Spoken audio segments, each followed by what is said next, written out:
One click ruined his life. Accused of a crime. His body is for sale. Sell your guts or do the impossible. Make these failures stars. Welcome to Roppongi. Hajime is stuck grinding at the pet salon. His co-workers? They bailed on him for a dessert tour. He tries to protest the solo shift, but they assure him it's fine.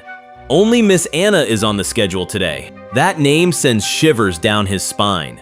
Anna is a high-maintenance hostess who loves teasing him almost as much as her dog loves biting him. Speak of the devil. She breezes in, looking way too cheerful for a workday. She immediately drops a tactical nuke on his self-esteem. She asks if he's lost his V-card yet. He tries to defend his honor, but she just laughs. She calls him too nice to ever land a girlfriend. This dynamic goes way back to a bath time disaster. Latte decided to get a little handsy with the fan services. Anna immediately accused Hajime of trying to steal a base. He swore it was an accident, but she just stared him down. She let the awkwardness rot. Back in the present, she demands a Tanuki-style cut and bounces before he can argue. Hajime mutters about her attitude, but Latte takes that personally. The dog locks in. Hajime goes for the pickup and pays the price in ketchup. Back at the shop, business is quiet for our lonely boy. Hajime sweeps the floor, convincing himself that being a permanent bachelor is actually a tactical choice. He shouts his manifesto out loud right as Mahiro walks in to catch him in 4K. She skipped class just to see him, bursting with energy. Back at the house, Hajime sweats bullets, praying she did not hear his sad little speech. But she absolutely did. She asks him to define the V word right to his face. She presses him for a dictionary definition, totally oblivious to the cringe. He realizes she is innocent and has zero clue what she is saying.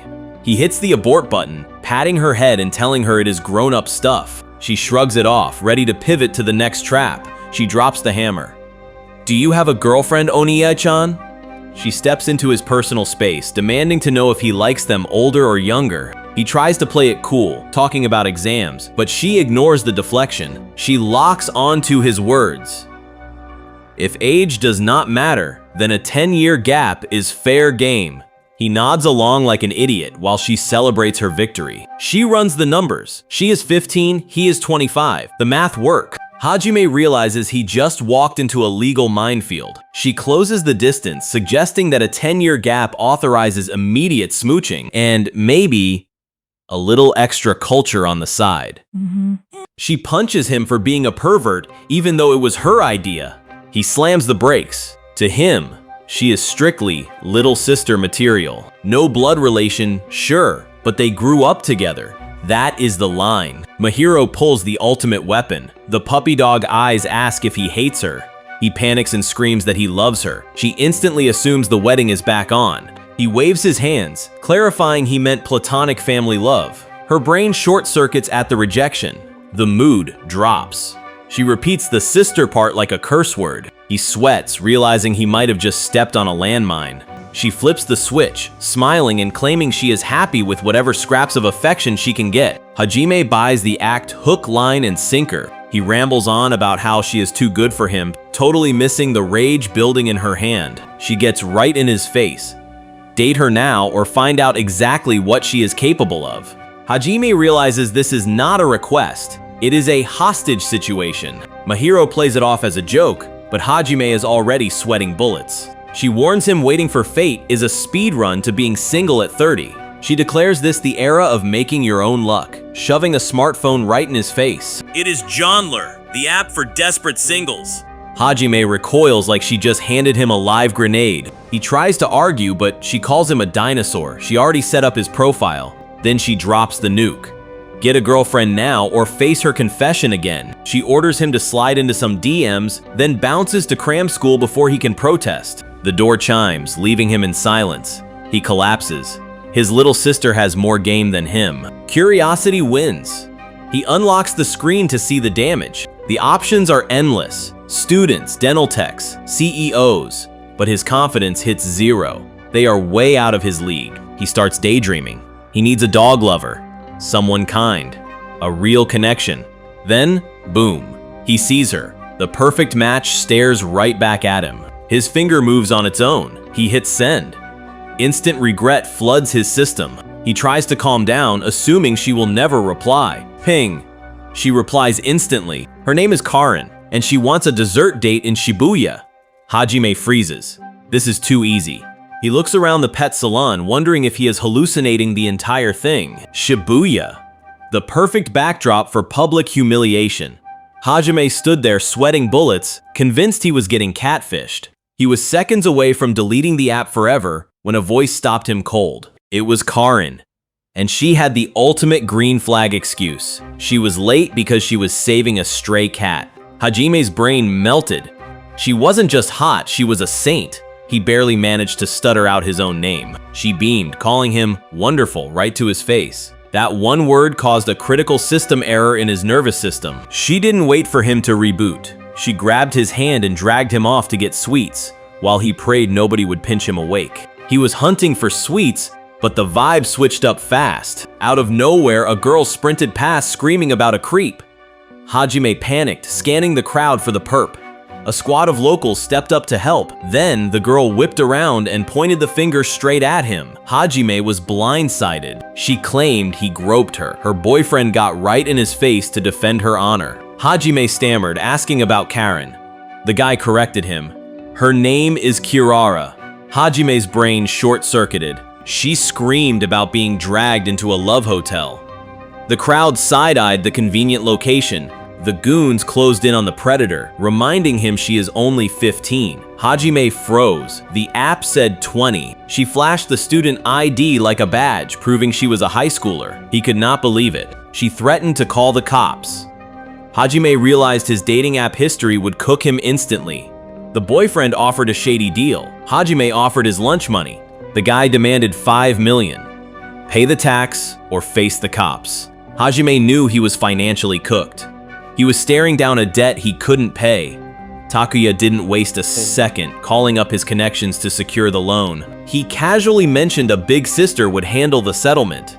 Hajime's gut screamed that this was a trap, but he was already being pulled into the deep end. They arrived at a sketchy office that screamed illegal front.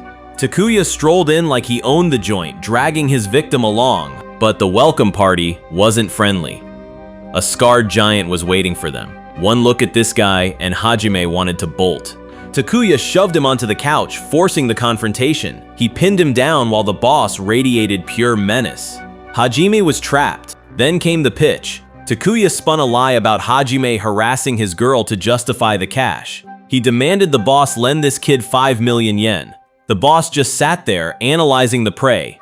He demanded ID immediately. Hajime handed it over, sweating bullets under that heavy stare. The silence in the room was crushing. The boss ordered a copy and slammed a form on the table. Hajime filled it out, terrified his parents would find out. But the demands got worse. He wanted the sister's full name and class number. The leverage was getting personal. He threatened to step in if the payments stopped. Hajime signed the contract in a blind panic, sealing his fate. Then the boss made a call to check a reference. He thought he was dialing a random contact, but the voice on the other end changed everything. It was Hajime's father. The family was already connected to this underworld. Hajime froze, realizing the trap was bigger than he thought. The boss kept dialing, this time targeting Tsumugi. He pretended to be a clumsy friend who lost Hajime's number. She realized something was wrong and bolted. While she panicked, the boss just smiled, hugging his goons and playing games with their lives. He unlocked the next door with a grim warning. If Hajime ran, his family would be deleted. Hajime swore he wouldn't run, desperate to protect them. But the payment terms were still a mystery. The boss didn't care to explain. He just pointed the way, leading him to meet the real manager. Big Bro kicked the door open and told Hajime to show some respect.